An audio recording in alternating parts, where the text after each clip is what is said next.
नमस्कार मंडळी, मी शाहीर पुंडलिक ताडकर पर्यावरणप्रेमी आहे. माझ्या घराच्या कुंपणाभोवती मी अशीही लावलेली अनेक झाडं आहेत, फुलझाडं.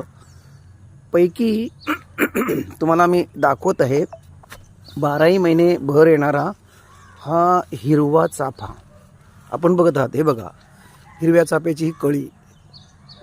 चाफ्याचा पानांचा रंग आणि कळीचा रंग अगदी सेम असतं, त्याच्यामुळे तो दिसत नसतं, मात्र तो दरवळत मात्र 24 तास असतो. माझ्या घराच्या बाजूनी जरी रस्त्यावरून सहज चालत जाणारी पादचारी असली तरी ती सहज बघतात, इथून कुठून तरी चांगला सुगंध येतो. हे बघा, ह्या कळ्या आहेत ना, 12 महिने फुलतात. मी अनेक अशी झाडं लावली, त्यापैकी हा हिरवा चाफा. म्हणून लपविलास तू हिरवा चाफा, सुगंध त्याचा लपेल का, लपेल का. तर ही अशी हिरव्या चाफ्याची भरपूर माझ्या घराच्या भोवताली, परसबागेच्या भोवताली अशी झाडं आहेत. आणि मंडळी, तुम्हाला मी आवर्जून सांगतो, ही बघा किती ह्याचा असंच, ह्या उमळलेल्या फुलाचा रंग असा हिरवा असतो की पान आणि तो सेम दिसतोय, मात्र याचा सुगंध जो आहे ना, तो इतका भरतो तरी तो नसत्या चाफ्याची फुलं. आणि हा असा हिरव्या चाफ्याचा झुडूप आहे, खूप मोठा. अगदी माझ्या परसबागेच्या भोवताली हिरवा चाफा आहे, रातराणी आहे, जास्वंदी आहे, मोगरा आहे. ही अशी हिरव्या चाफ्याची ही झुडपं, एवढी फुलं उमळलीत की याचं खुशबू आहे ना, खूप दिवसभर होतो. अगदी सडकावर घर असल्यामुळे लोक ना ती मोहित करतात, इथं सुगंध खूप येते, छान येतोय.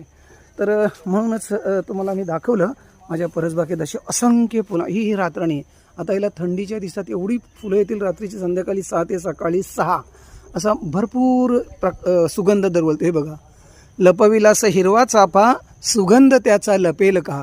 असं माझ्या परसबागेच्या भोवताली तुम्हाला असलेली फुलांची झाडं दाखवली. झाडांची नंतर दाखवेल. हा रामफळीचं झाड आहे.